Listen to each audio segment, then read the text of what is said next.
প্রতিদিনভাবেই আমি আপনাদেরকে ফিশের খিচুড়ি দেখিয়েছি। আজকে একটু অন্যভাবে দেখাচ্ছি। তো এই যে ১ টুকরো মাছ এটাতে আমি একটু গরম পানি দিয়ে ভিজিয়ে রাখবো। এটা ভিজিয়ে রেখে আমি অন্যান্য কাজ করব। সবজি কাটাকাটি, তারপরে আরো অন্য কাজ থাকবে। ততক্ষণে এটা ভিজে যাবে। প্লাস হচ্ছে মাছটা একদম সফট হয়ে যাবে।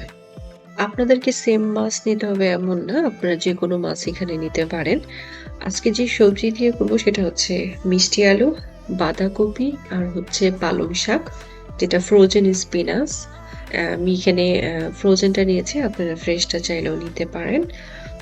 এখন আমি এগুলোকে জাস্ট কেটে নিব আমার পছন্দ মতো সাইজ করে। এখন আপনাদেরকে বলি, অনেকেই বলে আমার বাচ্চা খায় না। সত্যি কথা বলতে কি, বাচ্চাদের খাওয়া না খাওয়া কিন্তু ডিপেন্ড করে প্যারেন্টস এর উপর। আপনি কিভাবে আপনার বাচ্চাটাকে শুরু থেকেই ট্রেনিং দিয়েছেন, সে কিভাবে খাবে, কতটুকু খাবে, কেমন খাবে, এটা আপনার উপর ডিপেন্ড করে। আর মিষ্টি আলুটা কিন্তু বাচ্চাদের ওয়েট গেইন করতে অনেক সাহায্য করে। আপনারা একটু চেষ্টা করবেন বাচ্চাদেরকে মিষ্টি আলুটা একটু বেশি খাওয়ানোর। খাবার তো অবশ্যই টেস্ট করতে হবে, বাট তার পাশাপাশি এক খাবার দিয়ে বাচ্চাদেরকে বোর করবেন না। বিভিন্ন সময় বিভিন্ন খাবার দিবেন, বিভিন্ন কিছুর সাথে পরিচয় করাবেন। তাহলে দেখবেন বাচ্চারা খাবার একটু বেশি খাবে। তো এখানে আমি ব্রাউন চাল নিয়েছি। আরেকটা হচ্ছে ২ ধরনের ডাল। মানে আপনারা যেকোনো ডাল দিতে পারেন আপনাদের পছন্দ মতো। তারপর পানি দিয়ে আমি ভিজিয়ে রাখলাম পাশে। এখন যে ভিজিয়ে রেখেছিলাম সেই মাছটা নিয়ে নিলাম। একদম সফট হয়ে গেছে। কাটা ছাড়াতে খুবই সহজ হবে। বেসিক্যালি মাছটা ভেজানোর কারণ হচ্ছে কাটা ছাড়ানো। আর দ্বিতীয় হচ্ছে এই স্যামন ফিশের কিন্তু অনেক স্ট্রং একটা স্মেল আছে। সেটা অনেকটা চলে যায়। আর যে পানিটা দেখতেছেন মাছের ভিজানোর, ওই পানিটা কিন্তু আমি ফেলবো না। ওইটা আমি খিচুড়িতে দিব। কারণ প্রচুর পরিমাণে ওইটাতে তেল গেছে। মাছটার সম্পূর্ণ তেলই কিন্তু পানিতে চলে গেছে গরম পানি দেওয়ার কারণে। তো এইজন্য ওই তেলটা আমার কাজে লাগবে। আমি খিচুড়িতে দিব। আমি চাই না মাছের পুষ্টি সব চলে যাক। কারণ মাছের পুষ্টি হচ্ছে মাছের তেলে। বাটার দেওয়ার সাথে, সাথে কিন্তু আমি তেল দিয়ে দিছি। কারণ বাটারটা নাহলে পুড়ে যাবে। তারপরে এখানে আমি একটু আদা রসুন দিয়েছি, জিরা দিয়েছি। দিয়ে আবার একটু ফ্রাই করে নিছি।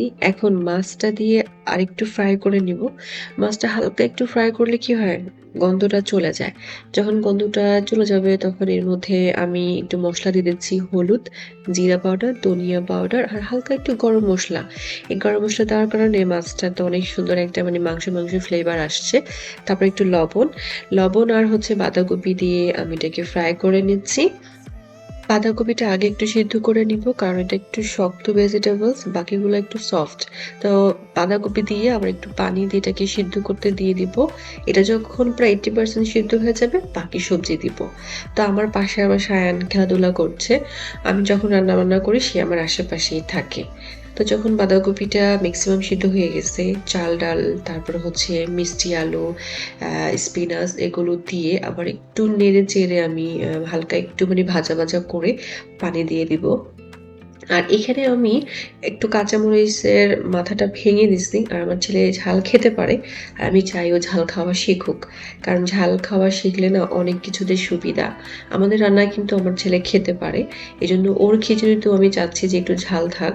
যদি আমাদের খাবার খায় বা ওর খিচুড়ি ঝাল ছাড়া রান্না করি তখন ও খাবে না। কারণ ও যেটা খেয়ে আর কি অভ্যস্ত। এটাই, আপনার বাচ্চা কিভাবে খাবে না খাবে সেটা আপনার উপর ডিপেন্ড করে।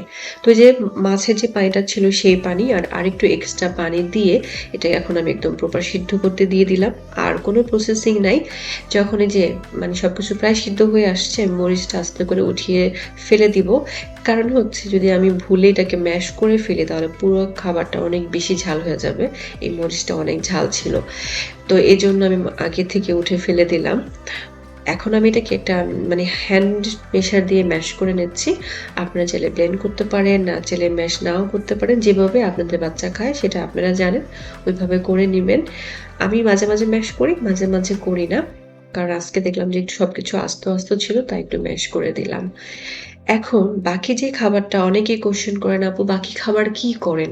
আমি ওইটুকুই রান্না করি যেটুকু 48 আওয়ার্স পর্যন্ত নরমাল ফ্রিজে রেখে আমার বাচ্চাকে খাওয়ানো যাবে। আর নরমাল ফ্রিজে 48 আওয়ার্স থাকলে খাবার কিছু হয় না। তো এখানে আমি ৪ বেলা ওকে খাবারটা দিব। এজন্য আমি ৪ টাই বাটি করেছি। আজকে খাবে ২ টা, কালকে ২ টো শেষ। 48 আওয়ার্সও লাগবে না, ২৪ ঘন্টাও শেষ হয়ে যাবে। তো আমি এভাবে খাবারটা এক্সট্রা খাবারটা আরকি রাখি। আপনারা তো জানেন যে বাচ্চা কতটুকু খাবে ওইভাবেই রান্না করবেন। খিচুড়ি তো ২ বেলা দিচ্ছি, আরো কালকে ২ বেলা দিব। তারপরে আবার নেক্সট ডে তো একবার রান্না করে খাওয়াবো। এভাবে আমি রান্না করি আর ফ্রিজে রাখি। আর আপনারা চাইলে শুধু ভেজিটেবলস পিউরি করে রাখতে পারেন। বাট যদি চাল এড করেন, চালটা এড করলে সেই খাবারটা আর ফ্রোজেন এ রাখা যায় না। বাট ভেজিটেবলস ফ্রোজেন এ রাখা যায়। এখন এই লিড গুলো দিয়ে আমি হালকা একটু ঢেকে রাখবো। যখন ঠান্ডা হবে আমি নরমাল ফ্রিজে রেখে দিব। তো এই ছিল আমার আজকের মজাদার একটা খিচুড়ি রেসিপি বাচ্চাদের জন্য। সবাই ভালো থাকবেন। আল্লাহ হাফেজ।